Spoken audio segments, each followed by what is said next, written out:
Aujourd'hui, notre invité de Radio Libre en Périgord, c'est notre trésorier, Gérard Béraud. Bonjour. Bonjour. C'est pas tous les jours qu'on vous invite dans le studio comme un invité. Mais aujourd'hui, c'est le cas parce qu'on prépare une série des émissions sur la Tour de France qui arrive dans quelques jours en Dordogne et plus précisément à Périgueux. Et vous, Gérard, vous êtes passionné de vélo. C'est bien ça ? C'est vrai que le vélo est un sport que je pratique depuis longtemps et que j'aime particulièrement. Donc le Tour de France, évidemment, c'est l'emblème du vélo. C'est un événement qui existe depuis 1903, qui ne s'est jamais interrompu, sauf pendant les 2 guerres mondiales, et qui continue d'être un des grands moments de la période estivale. Donc oui, effectivement, je suis passionné de vélo et passionné du Tour de France. Et comment c'est arrivé cette passion, voilà, votre rencontre avec ce sport et cette pratique ? Alors c'est arrivé tout simplement parce que quand j'étais au collège, j'allais au collège à vélo. Donc j'ai fait mes premières armes un peu contraints. Et puis finalement, avec l'adolescence, je cherchais un sport, enfin j'en avais plusieurs, mais je me suis dit finalement le vélo, c'est un sport, un bon sport. Ça permet d'abord de se muscler, ça permet de faire des kilomètres, ça permet de découvrir aussi les paysages, de découvrir la campagne. Et comme je suis un grand passionné de campagne, un passionné de nature, eh bien, sport plus activité ludique, ça m'allait très bien. Donc, depuis combien de temps vous faites vélo de façon régulière ? En fait, le vélo tel qu'on se l'imagine, c'est-à-dire faire des randonnées à vélo, je le fais depuis l'âge de 18 ans. Et je ne me suis pratiquement jamais arrêté. Et j'ai 70 ans. Donc, vous voyez, faites le calcul. Donc, ça fait combien de sorties dans la semaine, combien de kilomètres ? Est-ce que vous pouvez nous décrire un petit peu votre pratique sportive ? Bon, donc déjà, je ne fais pas de compétition. Je n'ai jamais fait de compétition. Donc, et pourquoi ? Parce que ça ne m'intéressait pas. C'était la compétition, c'était quelque chose, il fallait vraiment s'entraîner beaucoup. Il fallait donc avoir du temps. Je n'en avais pas suffisamment. Et puis, c'est un état d'esprit. Moi, je faisais du vélo. J'aime bien forcer quand il faut, mais j'aime bien aussi prendre le temps. Donc, ça ne m'allait pas. Alors, maintenant, je peux vous parler un peu de maintenant, parce que je continue de sortir. Évidemment, étant à la retraite, j'ai plus de temps. Alors, je fais entre 1 et 2 sorties par semaine, parce que j'ai d'autres activités, notamment, vous l'avez dit tout à l'heure, la radio, qui me prend du temps. Donc, 1 ou 2 sorties par semaine. Bon, les jours où il pleut, évidemment, je ne sors pas. Les jours où il fait canicule, il n'est pas conseillé de sortir. Mais par exemple, cette semaine, j'ai fait 2 sorties. Des sorties de l'ordre de 70 km à peu près. Et avec des amis. Mais bon, on va quand même à une allure un peu, pas soutenue, mais à 25 km/h. Donc il faut pas perdre de temps quand même. Donc en groupe, c'est un sport qui peut être fait avec les amis, comme vous avez dit. Bien sûr. Pas solitaire ? Bien sûr. Alors j'en fais parfois en solitaire quand j'ai le temps. Et auquel cas, là, par exemple, quand je le fais en solitaire, il m'arrive de voir quelque chose de joli, je m'arrête. Et par exemple, je vois une petite église que je ne connaissais pas, je m'arrête pour la voir parce que je suis passionné de patrimoine. Par contre, quand j'en fais avec des amis, comme cette semaine, j'en ai fait 2 fois avec des amis, on était 4 ou 5 selon les cas. Bon, là, je m'arrête pas, évidemment, je ne vais pas leur imposer de m'arrêter. Donc, on roule bien, on fait des côtes, comme on dit, et donc 25 km/h, il faut pas perdre de temps. Mais bon, avant, j'étais plutôt aux alentours de 28-29. Maintenant, l'âge avance et il faut s'adapter à la nouvelle situation. Il y a certaines contraintes. Il y a un équipement spécial, il y a les horaires, vous avez dit aussi contraintes de temps, les amis aussi qui doivent avoir le même niveau. Tout ça, comment vous arrivez à coordonner ? Le matériel, il faut un bon vélo, effectivement. Alors moi j'en ai un bon, j'ai pas un vélo de professionnel, mais j'ai un bon vélo, il faut après des maillots, etc. Mais ça je suis déjà équipé depuis le temps que j'en fais, je renouvelle régulièrement. Alors après, notre organisation, on a défini 2 jours où on pouvait faire du vélo, ce qui fait que par exemple, je ne viens pas à la radio le mardi matin ou après-midi parce que je fais du vélo. Voilà. Donc je m'organise avec ça. Donc les mardis et jeudis, c'est vélo, c'est la journée vélo. Et bon, ça peut être un autre jour si il y a des empêchements majeurs, mais généralement, il faut cadrer 2 jours. Hein. Donc là, mardi, jeudi. Les horaires, généralement, c'est l'après-midi, mais là, en ce moment, on en fait le matin. Parce que la canicule, on ne peut pas faire du vélo, c'est pas très, très plaisant de faire du vélo avec 40 degrés, quoi. Donc le matin, ça va. Hein. J'en ai fait jeudi, par exemple, hier, voilà. Le matin, il faisait bon, et on a fait 2h30, 3h. On est arrivé sur le coup de 11h, il commençait à faire chaud, donc on arrêtait et c'est là qu'on peut prendre le temps de se reposer et puis de bien profité du fait de se sentir bien en forme. C'est important pour l'équilibre. Voilà, c'est ça ma question. Qu'est-ce que ça vous apporte personnellement ? Ce que ça m'apporte, c'est d'être bien dans son corps, hein, déjà, quand on sent que on a fait un effort, on se sent bien après. Et au contraire, même, ça peut générer un manque. Parce que si, par exemple, pendant 15 jours ou 3 semaines, je ne peux pas en faire, ou je n'ai pas l'occasion d'en faire, eh bien, ça me manque. Hein. Donc, ça participe à l'équilibre entre les activités intellectuelles que je peux avoir. Hein. Faire les comptes de la radio, c'est purement intellectuel. Ça ne développe pas les muscles, ça développe les muscles du cerveau. Et puis, ces activités physiques qui sont vraiment indispensables. Donc, c'est un bien-être et un équilibre. Et vous avez dit que vous suivez aussi la Tour de France depuis des années. Est-ce que c'est lié à votre pratique ? Est-ce que vous comprenez ces coureurs, ces sprinteurs, malgré que vous cherchez pas la compétition ? Voilà. Quel est le lien avec tout ça ? Le lien, déjà, c'est quand le lien il remonte à l'enfance en fait. Quand il y avait le Tour de France, je me souviens que j'étais petit, c'est l'époque de Poulidor, de Thévenet, etc. Nous, on regardait les étapes. Hein. J'allais chez un copain qui avait la télé, on regardait les étapes. Et puis alors, élément important, c'est qu'à cette occasion, maman nous achetait des petits coureurs en plastique. Et puis nous, avec les copains, quand on avait vu l'étape, eh bien, on allait reproduire ensuite les étapes sur des circuits qu'on fabriquait, avec une caravane qu'on fabriquait également, puisqu'on avait des petites voitures et tout. Et on inventait en fait le Tour de France et on se le reconstituait après coup.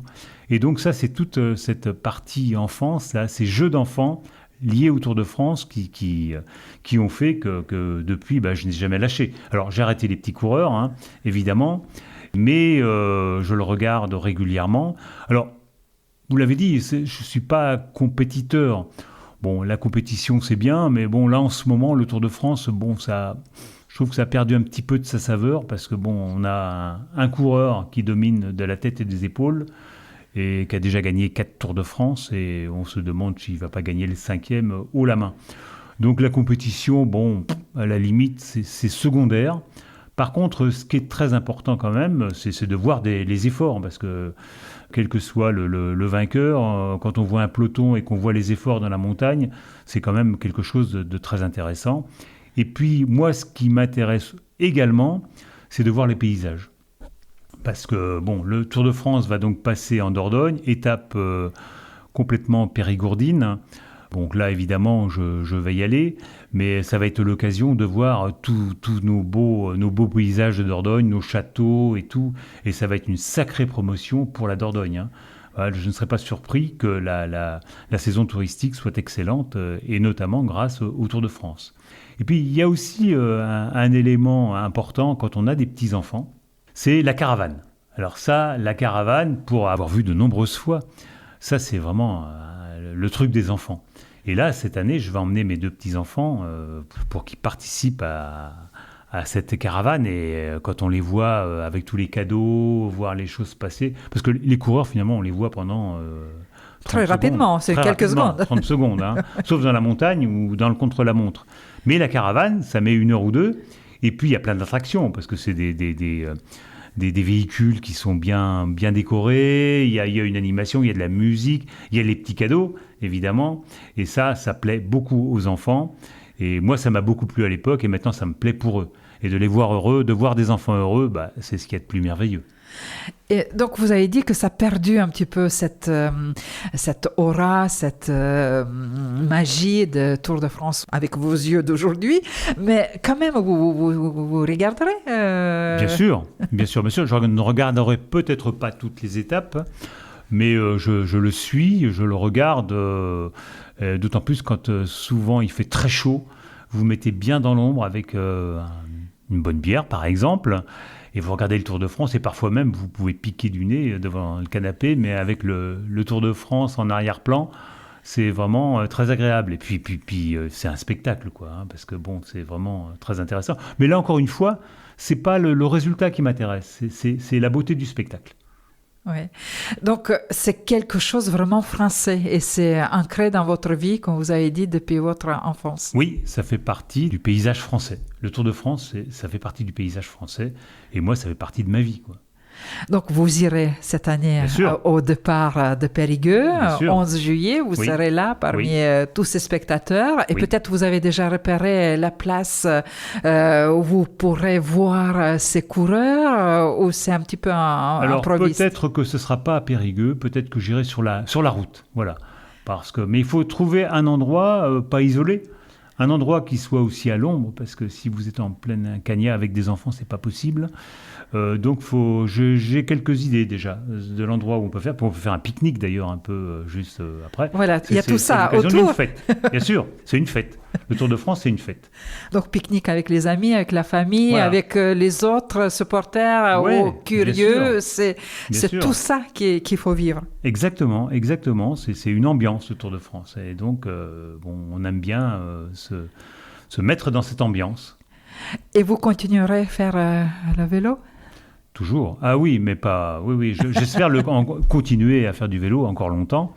Parmi les amis avec lesquels je roule régulièrement, eh bien, il y a une personne qui a 82 ans et qui roule aussi bien que moi, hein. Même peut-être mieux, parce qu'il en a fait toute sa vie et il est en pleine forme et pour nous, c'est un modèle. Hein. On a l'exemple de Robert Marchand, qui a été le cycliste le plus ancien, qui en a fait jusqu'à l'âge de plus de 100 ans, qui maintenant est décédé, hein, mais c'est vraiment le modèle de tous les cyclotouristes.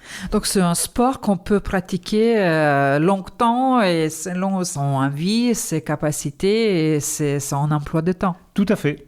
C'est un sport qu'on peut pratiquer très longtemps. Pour citer un exemple, hein, pour donner l'envie d'en faire, quand j'étais jeune, j'avais beaucoup travaillé physiquement pendant les vacances et j'avais un peu le dos mal en point.